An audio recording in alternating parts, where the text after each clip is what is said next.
Most borrowers want more money than they actually need, but in private lending, giving them more doesn't always help them. In fact, it often traps them. And in this video, I'm going to show you why lending only what's needed isn't just smart, it's the key to getting your money back.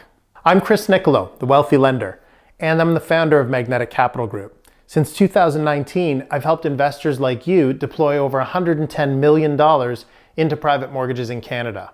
Now, we've exited hundreds of loans without a single investor loss, and a big part of that success comes from one principle. We lend borrowers what they need, not what they want. Because when it comes time to get your money back, it's not the size of the loan that matters, it's the strength of the exit. And exits get stronger when loans are structured thoughtfully. Okay, let's start with a simple example. A borrower comes to you and they say, I need $200,000, I want to pay off my car loan, pay off my credit cards, and finally get out from underneath all this financial stress. I'm like, okay, got it.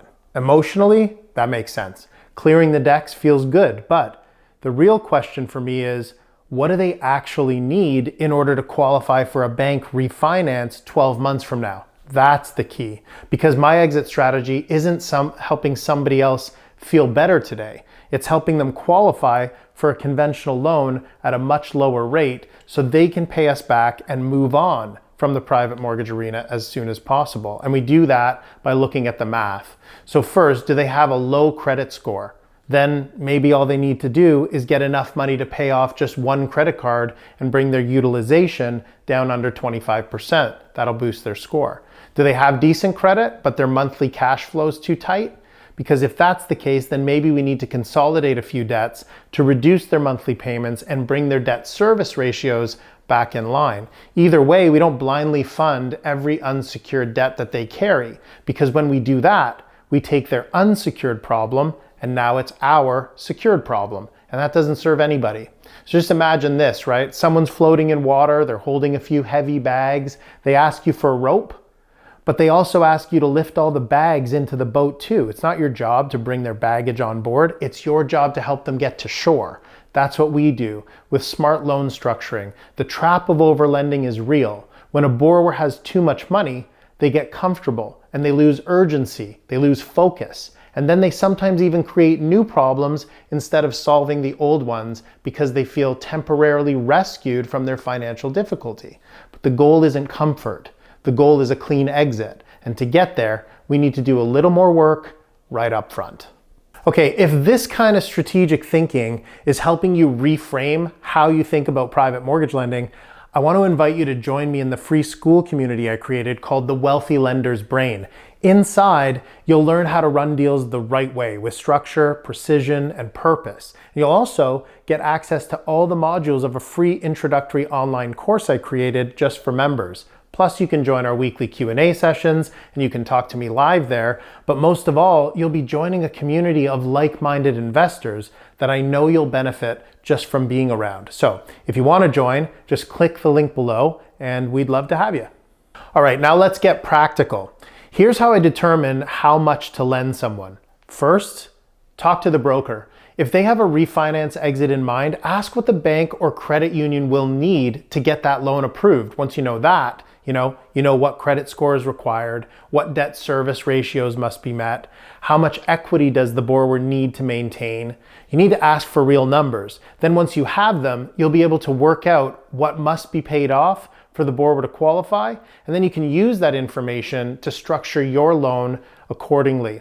Now, second, avoid converting unsecured debt to secured debt unless it's absolutely necessary to support your exit strategy. In other words, protect your equity, because every dollar you lend uses up equity in the property, and that equity is your buffer against loss in the worst case scenario.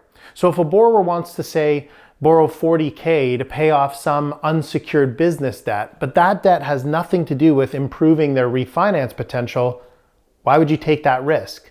You need to be clear-eyed. We're here to help borrowers get from point A to point B, not to be their personal ATM. Third, build accountability into the loan agreement. If you're lending money to clean up credit or reduce debt service, then you have the right to direct funds to the places the funds are meant to go right at closing. You also have the right to ask the borrower to report regularly on their financial progress as a way of keeping them accountable to the behaviors they need to employ in order to support the exit strategy. They have to do their part too.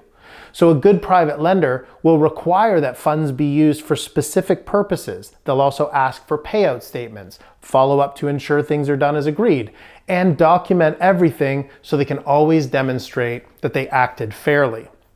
This is so important because if 12 months go by and the borrower isn't able to execute their exit strategy because they didn't do what they agreed to, then you want to be able to show that you provided a fair solution and the borrower is the reason it failed. Lastly, always be thinking about how you can use less money to reach the desired outcome. Lending less will always make exiting the loan easier for the borrower. Here's a great example. A borrower wants $150,000. They said they needed to clean up their life. So we ran the numbers. Turned out we could set them up to move back to a bank in a year by lending just $75,000 and paying off 2 key credit cards plus an old collection. 12 months later, their refinance was approved, our loan got paid out, and everybody moved on happy.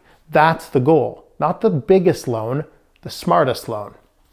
Okay, let's recap the core takeaways. Number 1, borrowers often want more than they need. Don't confuse emotion with math.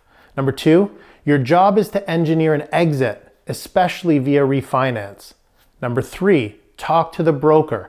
Ask what the bank needs. Don't consider so much what the borrower wants.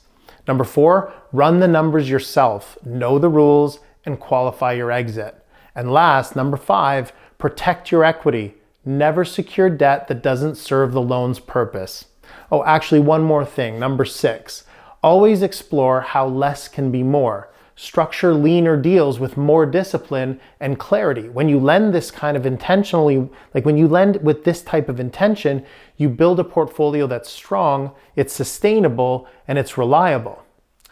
Thank you for watching. That's all there is for this video. But if you got value from it, hit the like button below. And if you want to drop a comment in also below, then I will try to respond. And then of course, don't forget to subscribe. Thanks for being here and happy lending.